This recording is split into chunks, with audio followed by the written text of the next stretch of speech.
Hi friend, this is Sahid Shahbaz और आप देख रहे हैं मेरा YouTube channel Shahbaz educators. Video को स्टार्ट करने से पहले आपसे एक छोटी सी रिक्वेस्ट है, अगर आपने अभी तक हमारे चैनल को सब्सक्राइब नहीं किया तो सब्सक्राइब कर लें ताकि आपको हमारे आने वाली वीडियोस मिलते रहें।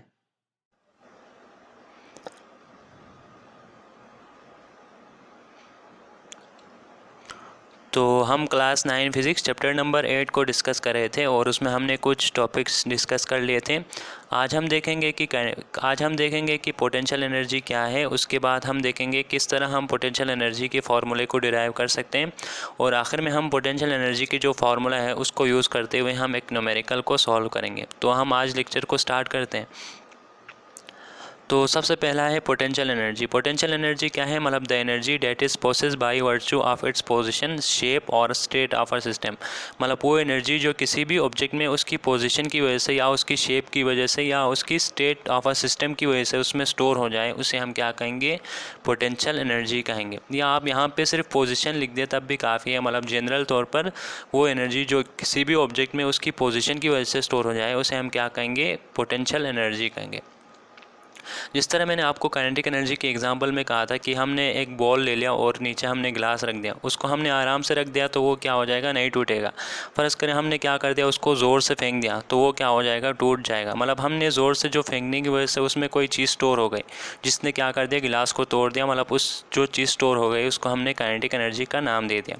इसी तरह फ़र्ज़ करें हमने यहाँ पे एक और गिलास ले लिया और वही बॉल ले लिया। अगर हम उसको आराम से रख दें तो वो नहीं टूटेगा। अगर हम ज़ोर से तो नहीं फेंक रहे, इस दफ़ा हम थोड़ा सा हाइट पे उसको मतलब लेके जा रहे हैं, फिर उसको छोड़ रहे हैं वहाँ से, तो ये पॉसिबल हो सकता है कि वो मतलब गिलास टूट जाए। मतलब क्योंकि ज़्यादा हाइट से वो गिरेगा तो उस पर, क्योंकि मतलब ज़्यादा हाइट से गिरेगा तो उसमें मतलब कोई चीज़ स्टोर हो गई जिसकी वजह से मतलब वो क्या करेगा? गिलास को तोड़ देगा। अगर आप नीचे से थोड़ा आराम से रख दें वो नहीं टूटेगा, लेकिन आप थोड़ा सा हाइट पे रख के उसको छोड़ दें तो वो क्या हो जाएगा? टूट जाएगा। तो यहाँ से हमें पता चल रहा है कि मतलब उसकी हाइट पर लेके जाने की वजह से उसमें कोई चीज़ स्टोर हो गई जिसने क्या कर दिया? उस गिलास को तोड़ दिया। तो उसमें कोई चीज़ स्टोर हो गई उस एनर्जी को हम क्या कहेंगे? पोटेंशियल एनर्जी कहेंगे। अब पोटेंशियल एनर्जी के बहुत सारे टाइप्स है। यहाँ पे एग्जाम्पल है ग्रेविटेशनल पोटेंशियल एनर्जी होगा, इलास्टिक पोटेंशियल एनर्जी और केमिकल पोटेंशियल एनर्जी होंगे। उसके बाद है मतलब the energy store in plants. मतलब वो एनर्जी जो प्लांट्स में स्टोर हो जाए उसे हम क्या कहेंगे? Chemical potential energy. और ऐसा unit of a potential energy भी क्या होता है? जूल होता है। जिस तरह वर्क, काइनेटिक एनर्जी, इसी तरह पोटेंशियल एनर्जी का जो भी ऐसा यूनिट क्या होगा? जूल ही होगा। इसको आप इस तरह भी डिफाइन कर सकते हैं, the work done store in a body to lifting it to height. मतलब किसी भी ऑब्जेक्ट को हाइट पर लेके जाने के लिए जो हमें वर्क डन करनी पड़ेगी उसे हम क्या कहेंगे? पोटेंशियल एनर्जी कहेंगे। मतलब पोटेंशियल एनर्जी जब तब चेंज होगी जब आप उसको क्या करेंगे? उसकी पोजीशन चेंज करेंगे। मतलब निस्बत को रखकर, मतलब ग्राउंड से अगर आप उसकी पोजीशन को चेंज करेंगे तो उसमें पोटेंशियल एनर्जी क्या होगी? चेंज होगी। पोटेंशियल एनर्जी का फॉर्मूला क्या है? M multiplied by G multiplied by H.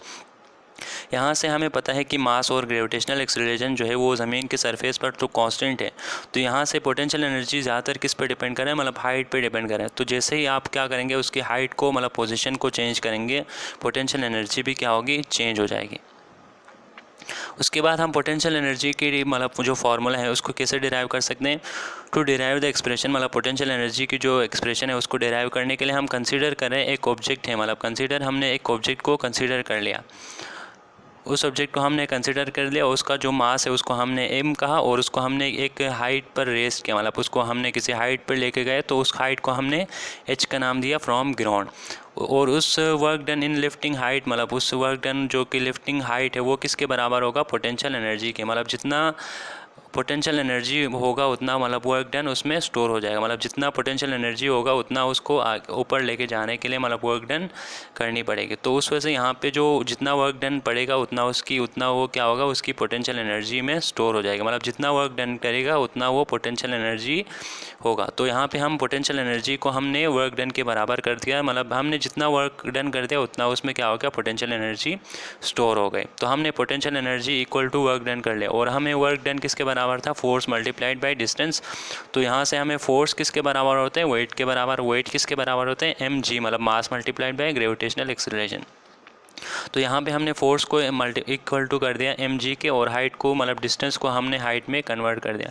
तो यहाँ से हमें इक्वेशन क्या आ गई, पोटेंशियल जो एनर्जी है वो क्या आ गई, mgh, मतलब यहाँ से मास, ग्रेविटेशनल एक्सीलरेशन, और हाइट को जो प्रोडक्ट है वो पोटेंशियल एनर्जी के बराबर आ गई। उसके बाद हम एक न्यूमेरिकल सोल्व करेंगे। एक बॉल है जिसका मास कितना है 550 ग्राम, उसको हमने हाइट पे लेके गए 7 मीटर फ्रॉम अ ग्राउंड। हमने ग्रेविटेशनल पोटेंशियल एनर्जी को निकालना है। तो सबसे पहले हम मास को ग्राम में है उसको केजी में कन्वर्ट करने के लिए 1000 से डिवाइड करेंगे, तो हमें 0.05 kg आ गया। उसके बाद हमें जो हाइट है वो क्या है 7 मीटर, और ग्रेविटेशनल जो एक्सीलरेशन है वो क्या है 10 मीटर पर सेकंड स्क्वायर। हमने पोटेंशियल एनर्जी निकालना है। पोटेंशियल एनर्जी किसके बराबर होता है, mass multiplied by gravitational acceleration multiplied by height.